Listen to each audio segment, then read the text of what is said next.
Ciao a tutti, carissimi tifosi della nazionale italiana.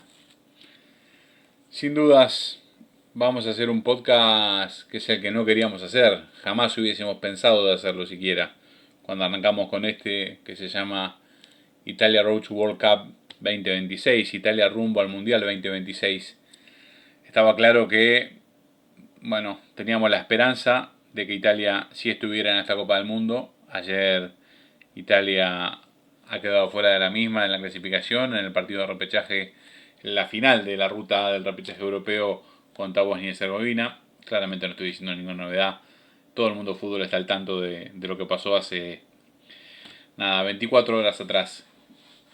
Para decir, para comentar, dar nuestra opinión final para cerrar este podcast de Quinto Cambio, hablar de lo que fue el partido del día de ayer, comentar mínimamente algunas acciones y después, bueno, tratar de hacer una especie de análisis y de cierre y de conclusión al respecto de lo que significa esta tercera eliminación consecutiva de Italia de la fase final de la Copa del Mundo. Para empezar, hablando de fútbol, que es lo que más nos gusta del partido de ayer, Italia repitió equipo, jugó con la misma formación del partido contra Irlanda del Norte, con Donnarumma en el arco, la línea de tres con Mancini, Bastoni y Calafiori, los laterales volantes Politano por la derecha y Federico Di Marco por la izquierda, en el medio Varela, Locatelli y Sandro Tonali, y en la delantera el doble 9 con Retegui y Moise Kean. Moise Kean que le iba a dar la esperanza a Italia a los 15 minutos de partido cuando Italia se ponía 1-0 en una de las primeras acciones de peligro, si no la primera que generó el equipo de Gennaro Gattuso con, un aprete sobre el arquero Basil de Matteo Retegui, el arquero que tiene un mal rechazo, Nicolò Varela que lo busca a King, que de primera convierte un verdadero golazo, ponía a Italia por delante, donde, había pasado un poco el furor de los primeros 10, 12 minutos del equipo bosnio tratando de hacer sentir su localía. A partir de allí, Italia hace pie y lo hace de la mejor forma con un gol para ponerse por primera vez desde el año 2014, donde juega su último mundial, por primera vez adentro de la Copa del Mundo, porque Italia esta vez sí estaba adentro con ese resultado.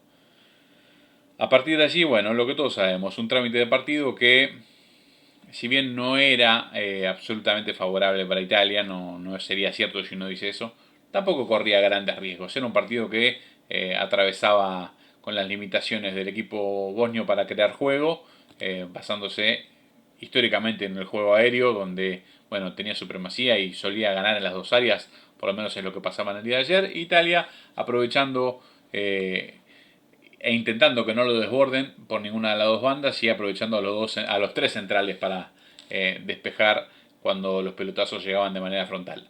Ese era el transcurso del primer tiempo, hasta que una vez más un error que no se ha enfatizado lo suficiente, que es el de Gianluigi Donnarumma con los pies. Hemos hablado una y otra vez desde este lugar, marcando que abajo de los tres palos es uno de los mejores del mundo y creo que no hay dudas al respecto. Lo dicen los mejores técnicos de Europa, lo dicen los mejores diarios de Europa. El problema de Donnarumma es con los pies. Es con los pies en la pelota en movimiento y es con los pies en la pelota quieta, porque es un saque de él el que deja la pelota corta, el que hace que se venga una contra del lado bosnio y Bastoni me parece que tomando la peor decisión posible comete un foul, el árbitro juzga que es un foul del último recurso, lo expulsa directamente. Italia a partir de allí, cuando iban 40 minutos de la primera etapa, sabía que iba a tener que jugar lo que quedara de partido con uno menos.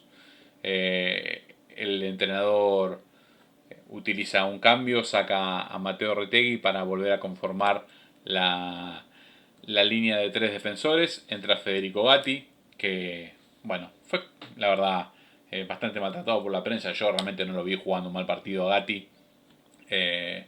A diferencia de lo que todos dijeron y donde le han caído fuerte hasta Italia de Gattuso por perder, son los mismos que si Italia hubiese soportado 10 minutos más el asedio, que no fue tal en algún punto del partido, dirían que la defensa fue heroica y el partido Italia lo bancó con 10 hombres.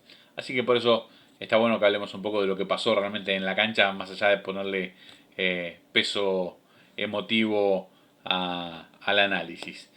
A partir de allí, el equipo de Gattuso adoptó la postura de mantener a los tres centrales, a los dos laterales volantes, a los tres del medio y un solo punta que, como dicen en Italia, per far reparto da solo, que es Moise King, que es para arreglársela solo con lo que venga, y por una cuestión dinámica y por una cuestión de su forma de sentir el fútbol y una cuestión física de despliegue, creo que era un jugador que se podía adaptar a esa situación de la misma forma que lo podría haber hecho Mateo Retegui. En el caso de Moise King creo que aún tiene más facultades al respecto, además de que anda derecho para el gol. Después el resto era, bueno, soportar el asedio y bueno, intentar en algún momento alguna asociación, alguna contra, alguna chance, alguna pelota parada para que Italia tome aire, para que Italia pueda tener alguna clara más y quizás hacer un gol que cierre el partido. El otro cambio fue el de Palestra por Politano. Palestra, un jugador con una condición más mixta que Politano, que es prácticamente un extremo jugando de lateral volante, por lo que le cuesta mucho ir para atrás. Palestra ayer fue probablemente el mejor jugador de Italia desde que entró en el comienzo del segundo tiempo. El trámite del segundo tiempo no varió demasiado de lo que fue el final del primero. Los primeros minutos fueron muy fuertes del lado bosnio, yendo a buscar con las armas que tenían, con el ingreso de su jugador juvenil estrella, Alak Begonik. No quería pronunciarlo mal, aunque claramente el bosnio no es mi fuerte y probablemente algún especialista lo debe pronunciar de otra forma, pero era para hacer referencia al jugador habilidoso, joven bosnio que ya había sido una figura destacada en el partido de, de la primera fase de esta ruta A cuando Bosnia venció a Gales. Intentando desbordar por aquel lado, Palestra se las arregló bastante bien para tenerlo controlado. De este lado sabemos que Federico Di Marco, no me voy a bajar del barco de Di Marco, que siempre digo que en esa posición es el mejor del mundo o uno de los mejores del mundo, quiero decir, y ser consciente de que en estas dos series de doble de partido, me dejó casi en ridículo diciendo esto o afirmando esto. Más allá de eso, hay alguna actuación y hay algunas actuaciones en el Inter que ratifican esto que digo, pero en la selección claramente que, no ha dado la talla en esta doble fecha eliminatoria. A Di Marco le cuesta más en la fase defensiva, sufrió un poco más y de hecho es a quien terminan desbordando para el gol bosnio, que viene tras una escaramuza en el área, una jugada absolutamente dudosa donde hay una posible mano de Seco que, por lo menos por lo que vimos en las fotos del análisis de la prensa y de las cámaras del VAR, era mano. Puede que el árbitro no la haya visto y en el caso de la nueva norma, por lo menos según tengo entendido yo, no aplicaba a sancionarse porque no había sido gol directo de Seco, sino que el gol venía de una segunda jugada. Si Donnarumma no hubiese sacado la pelota y el gol era de Seco, tranquilamente el VAR tenía que anularlo. Como viene a una segunda jugada, no necesariamente tenía que sancionar esa mano si no la vio en primera instancia. Ahora bien, que alguien me diga por qué pudo no haber cobrado falta. Yo honestamente la veo, la falta. Pienso que en un tono arbitral donde se es un poco más permisivo, podría no haberla cobrado. Ahora, si vos te pones riguroso de entrada, como fue riguroso contra Bastoni sacándole la tarjeta roja a los 40 minutos del primer tiempo, creo que esa rigurosidad la tendría que haber mantenido y tendría que haber cobrado el full cuando faltaban 10 minutos para que el partido terminara. En ese caso, Italia hubiese mantenido la ventaja. Más allá de eso, el partido continuó con el empate, terminó el primer tiempo, por supuesto fueron refrescando las piernas, fueron haciendo los cambios pertinentes los entrenadores, fueron variando bastante los equipos. En el segundo tiempo Italia tiene tres clarísimas, una autogestionada por King, que intercepta una pelota y se va de frente al arco, errando un gol de esos que no se pueden errar cuando te sobra tan poco como le sobra a esta Italia. El técnico decide cambiarlo, en una decisión que yo por lo menos cuestiono. Me parece que Pío Espósito es un muy buen proyecto delantero, pero para jugar en otro contexto. Si bien yo no soy de los que le caen a Gattuso, me parece que esa fue la decisión más floja.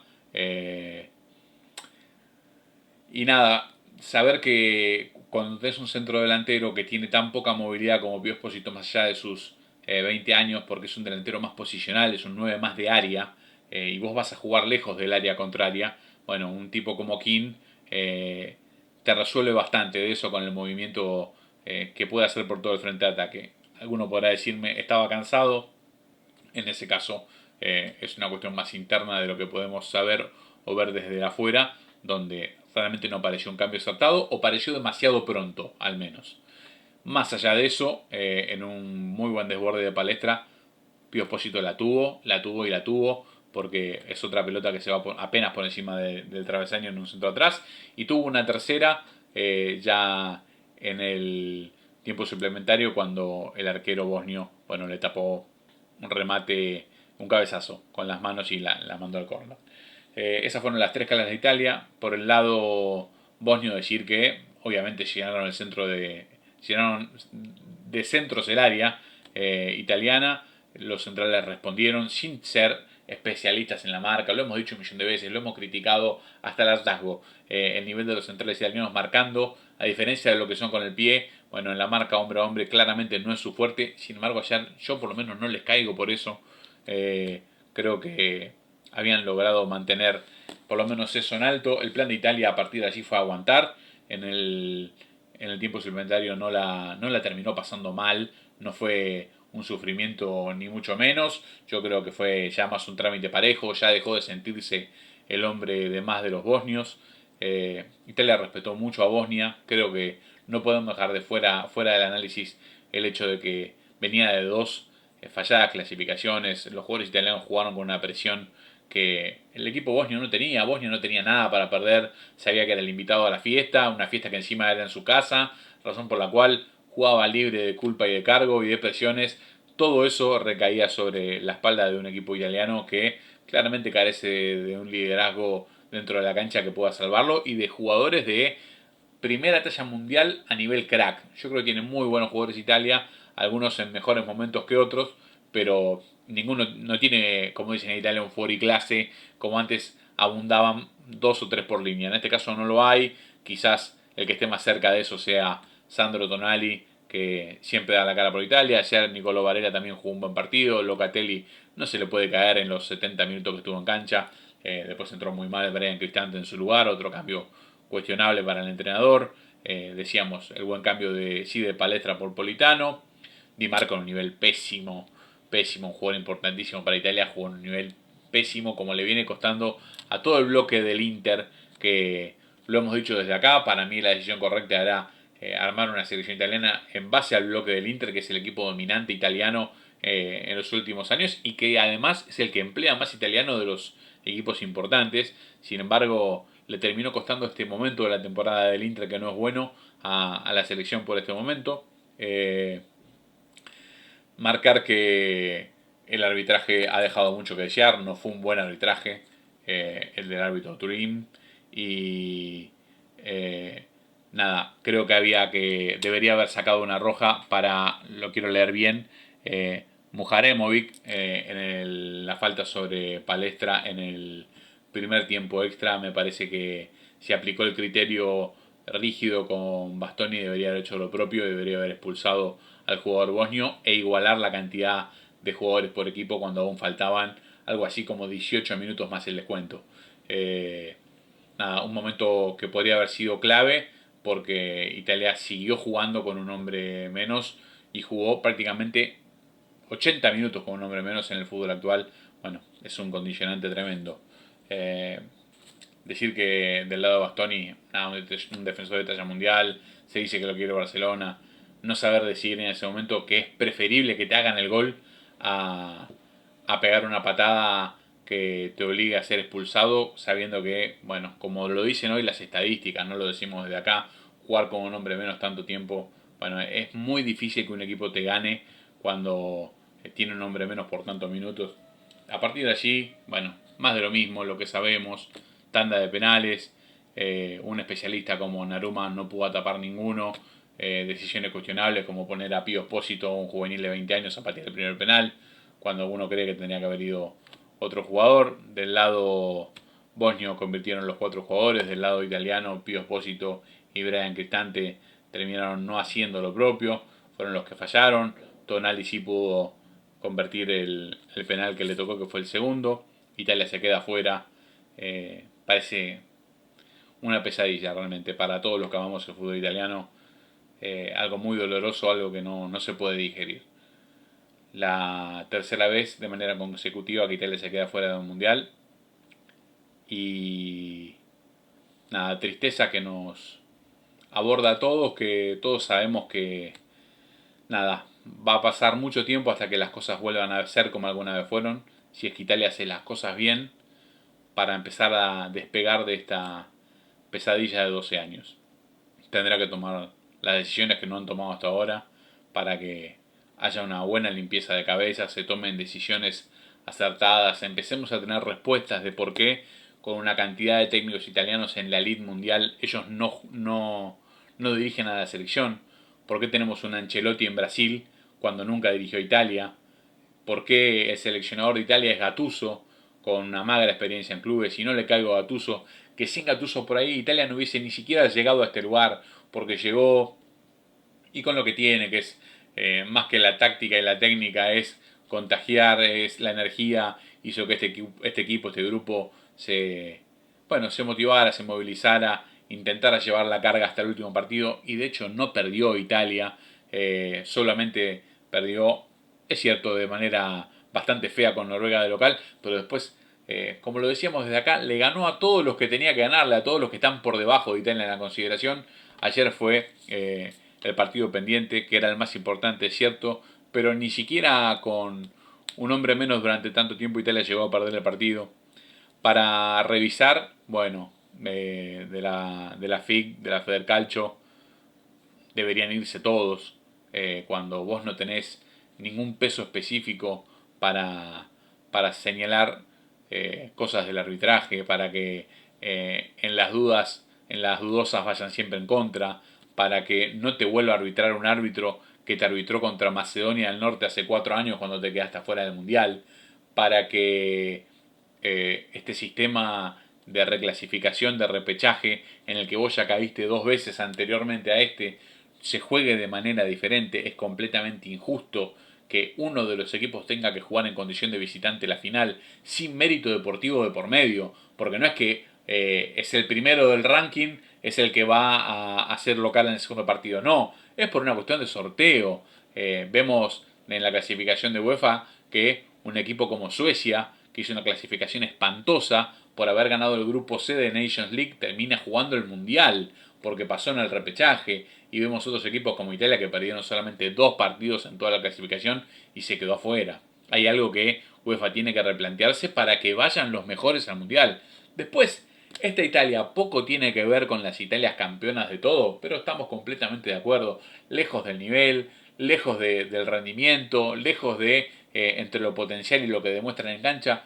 Yo coincido con todos ustedes. Sin embargo, nadie me va a sacar de la cabeza que este equipo italiano tenía las condiciones como para jugar la Copa del Mundo. Al menos participar y después, bueno, ver allá qué suerte tenía.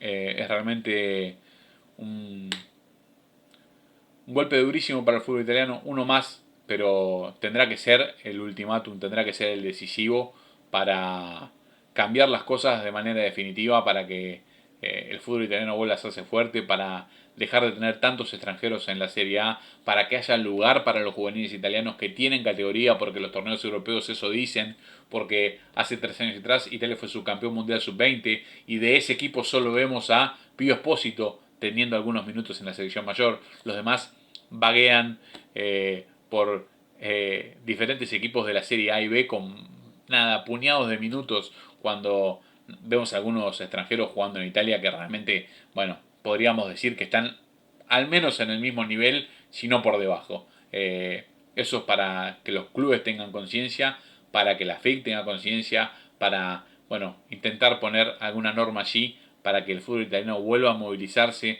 para que el scouting sea más riguroso. mucho trabajo que tiene por hacer.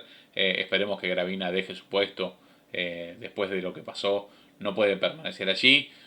De manera particular, desearía que no haya más nadie de estos de los que participaron de este movimiento. Yo creo que Italia tiene que reiniciar todo y empezar de cero, y creo que también muchos jugadores deberían dar un paso al costado después de 2 mundiales seguidos en el que no lograron la clasificación. Más allá de algún otro éxito en un momento particular, creo que algunos deberían darle el paso al costado y dejar el seleccionado de manera definitiva. No mucho más para agregar.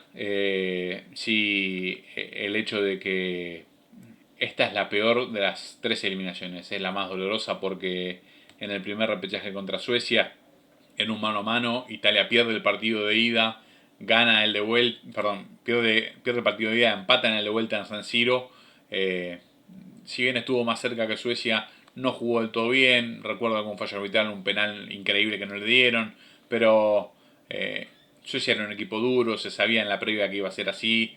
Realmente fueron 2 partidos de empate, el que hacía el gol pasaba, lo hizo Suecia, y uno no puede quejarse demasiado respecto de esa clasificación en sí. Encima con un grupo donde te había tocado en España intratable, y con un técnico pésimo como era Gianpiero Ventura para ese momento del fútbol italiano, que había hecho un muy buen europeo con Conte y que se termina quedando afuera después, jugando muy mal las eliminatorias. El segundo proceso, uno tiene que decir que es una locura porque Italia hace casi 3 años a la perfección de la mano de Mancini, entre los cuales gana el europeo, la clasificación al europeo es de manera invicta. La clasificación la tuvo en los pies Jorginho 2 veces con 2 penales contra Suiza, de visitante y de local. Después no termina pudiendo ganar el último partido de Italia contra Irlanda del Norte, y de haberlo hecho creo que por la diferencia de gol aún no le alcanzaba para ser primero en ese grupo donde termina pasando Suiza. Italia va al repechaje. En el sorteo le toca lo peor que te podía tocar, que era definir en Portugal contra la Portugal de Cristiano Ronaldo, y ni siquiera llega a esa instancia Italia porque se queda fuera de manera increíble en el partido con Macedonia del Norte, donde, dicho sea de paso, bueno, llegó 30 veces al arco Italia, ¿no? Y la tercera es esta, donde uno sí creyó que el maleficio se terminaba, creyó que esta vez sí era la correcta porque Italia había ganado el otro día, sin ser una maravilla, había ganado bien contra Irlanda del Norte, había podido lograr la clasificación al último partido, y obviamente es contrafáctico y uno nunca puede saber qué hubiese pasado si a Bastoni no lo expulsan, pero no daba la sensación de que era un rival Bosnia que a Italia lo iba a dejar afuera del Mundial, por lo menos en mi apreciación. Sé que esta Italia es muy limitada, que tiene problemas, que le cuesta crear juego. El partido lo estaba ganando y 11 contra 11 hubiese sido muy difícil que Italia se quede afuera. Bastoni tomó la peor decisión, y a partir de allí el análisis que uno hace está condicionado por el resultado. Lo dije desde el principio, muchos de lo que hoy le achacan un montón de cosas al entrenador, a todo lo que pasó ayer en la cancha, o algunos jugadores dirían que ayer fueron 10 leones italianos y el partido terminaba en 10 minutos más con el 1-0 de Moise Kean, o si el árbitro veía la que para mí es falta de Seco contra Mancini y cobraba a favor del equipo italiano y anulaba el gol bosnio, y a partir de allí Italia aguantaba el resultado inicial. Nada por decir, felicitar a Bosnia que clasificó a la Copa del Mundo después del año 2014, teniendo su segunda participación, y cari tifosi, fratelli miei, nada, a bancarla un poco más, a seguir hinchando por estos colores, que si hay algo que no se borra es la historia, y la historia de nuestra nacional es enorme, gigante, es una de las más grandes de todos los tiempos. Es la tercera en el escalafón, a la par con Alemania en títulos del mundo. Eso nunca debe olvidarse, la historia no se borra. Italia no va a dejar de ser lo grande que es, por más que esté atravesando 10, 12, 15 años de un momento futbolístico malísimo, o 20 como son hasta acá, pero tiene que resurgir, tiene que replantearse las cosas para mejorar, y tendrá Italia que mirar puertas adentro y ver que sus rivales históricos, los que estuvieron siempre por debajo, hoy le ganan, algunos la golean y algunos lo pasan por arriba, y sobre todo lo más importante, perder el lugar de privilegio de ganarle a todos los que sabían que estabas debajo tuyo. El fútbol se emparejó, eso tampoco se puede negar, pero el bajón italiano es un factor en sí mismo, es un factor decisivo en sí mismo para que Italia venga sufriendo como lo viene haciendo en estas últimas 2 décadas. Amigos de Quinto Cambio, cerramos este podcast Italia Road to World Cup 2026 de la forma más triste, que es con Italia fuera del Mundial, pero seguramente seguiremos hablando de la Nazionale en nuestro podcast como siempre lo hacemos. Un abrazo a todos.